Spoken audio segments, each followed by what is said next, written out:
తప్పుడు అభిప్రాయాలు కొన్ని ఉన్నాయండి. అంటే ఏంటి, ఉపరాష్ట్ర పదవికి అభ్యర్థిని ఒక మంచి అభ్యర్థిని నిలబెట్టాలి, మిగతా వాటికి కానీ కాదు. ప్రజా జీవితంలో ఉన్నప్పుడు ప్రతి అభ్యర్థి కూడా మంచివాడై ఉండాలి, ప్రతివాడు డెమోక్రటిక్ అయి ఉండాలి, ప్రతివాడు నీతిమంతుడు. అంతే కాబట్టి పలానా పోస్టుకి మేము పెట్టాము కాబట్టి ఆయనకి అంటే నేను ఇక్కడ with due respects to Sudarshan Reddy గారు, నేను ఏంటంటే కాంగ్రెస్ వాదనని నేను తప్పుపడుతున్నా. ఎందుకంటే మీరు పర్టికులర్ పోస్టుకే ఒక మంచి అభ్యర్థిని పెడతారా, లేకపోతే అన్ని పోస్టులకి మంచి అభ్యర్థులు పెడతారు? మీరు అభ్యర్థులు ఎమ్మెల్యే పదవికి, ఎంపీ పదవికి అన్నింటికి పెట్టాలి, ఏ రాజకీయ పార్టీ. అంతే తప్ప ఏదో పిక్ అండ్ చూస్ గా కొన్నిట్లు పెట్టాము కాబట్టి అందరూ కలిసి వానికి ఏంటి వేయరండి. అందరూ జడ్జిలు ఎక్కడ దొరుకుతారు అంటే చెప్తున్నా అసలు అట్లాని కాదు. ఇప్పుడు మోడీ గారు, అమిత్ షా గారు వీళ్ళందరూ వెళ్ళిపోవాలి అంటే అట్లా కాదు. అంటే మీ వాదన గురించి చెప్తున్నాను. మీ వాదన ఏంటంటే అది రాంగ్ మెసేజెస్ పోతాయండి ప్రజల్లోకి.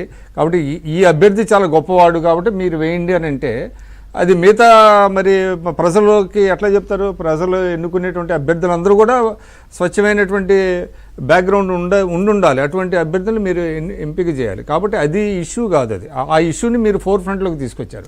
ఇంకోటి ఏంటంటే సుదర్శన్ రెడ్డి గారు కొన్ని వాల్యూస్ కట్టుబడి కొన్ని ఆయన ఒకటే చెప్పాడు. ఇక్కడ రేవంత్ రెడ్డి గారు కూడా మన తెలుగువాడు కాబట్టి మీరు వెయ్యండి అని తెలుగుదేశం వాళ్ళకు కూడా ఆయన అప్పీల్ చేస్తే సుదర్శన్ రెడ్డి గారు చాలా చాలా హంబుల్గా ఏం చెప్పాడు, నేను అసలు ఆ రకమైనటువంటి ప్రాతిపదిక మీద నేను ఓట్లాడగను అన్నాడు.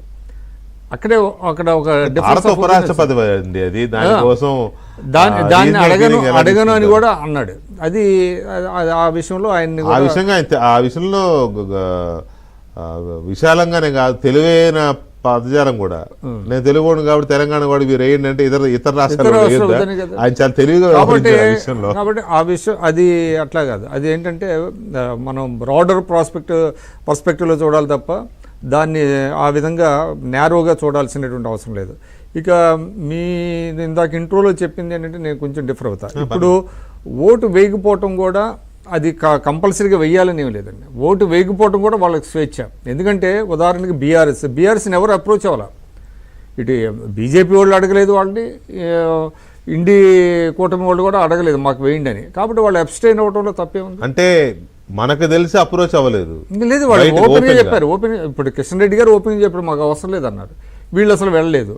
కాబట్టి వాళ్ళు అబ్స్టైన్ మన తెలియదుగా. వాళ్ళు రెడ్డి గారు అడిగి ఉండొచ్చు కదా. బీఆర్ఎస్ ని అప్రోచ్ అవ్వాలా ఇప్పుడు అందరూ సుదర్శన్ రెడ్డి గారు ఫోన్ చేసి అడిగి ఉండొచ్చు. మనకు తెలియదు, మనకు తెలియదా, మనకు రాలేదు.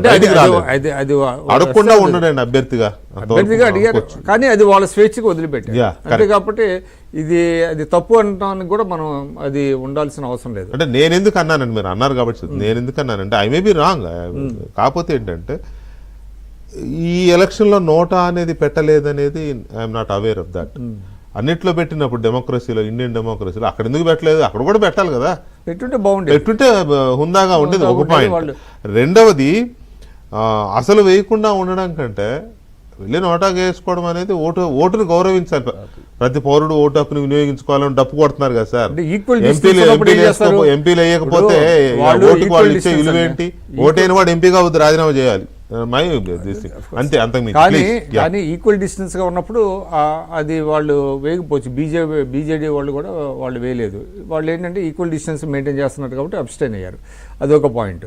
ఇక ఇంకోటి ఏంటంటే ఇవాళ ఇండి కూటమిలో there are many chinks in their armour అనేది నాకు అర్థమవుతుంది. చాలా లోపాలు కనబడుతున్నాయి అక్కడ. మీరు ఇందాక చాలా పర్టినెంట్ పాయింట్ లేవనైతే రాహుల్ గాంధీ గారి వైఖరి. రాహుల్ గాంధీ గారు అభ్యర్థిని వెళ్ళి కనీసం కొన్ని రాష్ట్రాల్లో కొన్ని పార్టీల్లో వెళ్ళి పరిచయం చేయడం, ఈ అభ్యర్థిని వేయండి అని చెప్పాలి కదా. చాలా ఆయన డిటాచ్డ్గా బిహేవ్ చేసినట్టుగా మనకు కనపడుతుంది. డిటాచ్డ్గా కాదు, ఓపెన్లీ అసలు పట్టించుకోలేదు. ప్రియాంక గాంధీ గారికి, సోనియా గాంధీ గారికి వదిలేసినట్టు ఆయన పట్టించుకోలేదు. ఆయన అసలు అంటే ఆయన ఎంతవరకు ఆ బీహారు దీని మీద తిరుగుతున్నాడు, ఆ ఇష్యూ పట్టుకున్నాడు ఆయన. అది కూడా అయిపోయినాక అది చాలా విచిత్రంగాను ఆశ్చర్యంగానే అనిపించింది. కాబట్టి ఒక అభ్యర్థిని పెట్టినప్పుడు ఇంకోటి ఏంటంటే ఇప్పుడు వాళ్ళకి ఎంత సెల్ఫ్ ఐడియాలజీ ఉన్నప్పటికీ కూడా ఒక పార్టీని రిప్రజెంట్ చేస్తున్నప్పుడు, ఒక కూటమిని రిప్రజెంట్ చేస్తున్నప్పుడు ఇంకా వ్యక్తిగతమైనటువంటి ఏమి ఉండవండి. ఇవాళ బీజేపీ వాడు కూడా ఒక పాయింట్ రైజ్ చేశారు, అది కూడా నాకు కరెక్ట్ అనిపించింది. అంటే సుదర్శన్ రెడ్డి గారు నిన్న అనుకుంటా వెళ్ళి లాలూ ప్రసాద్ యాదవ్ని కలిశాడు. లాలూ ప్రసాద్ యాదవ్ గారు కన్విక్ట్ అయినటువంటి పర్సన్.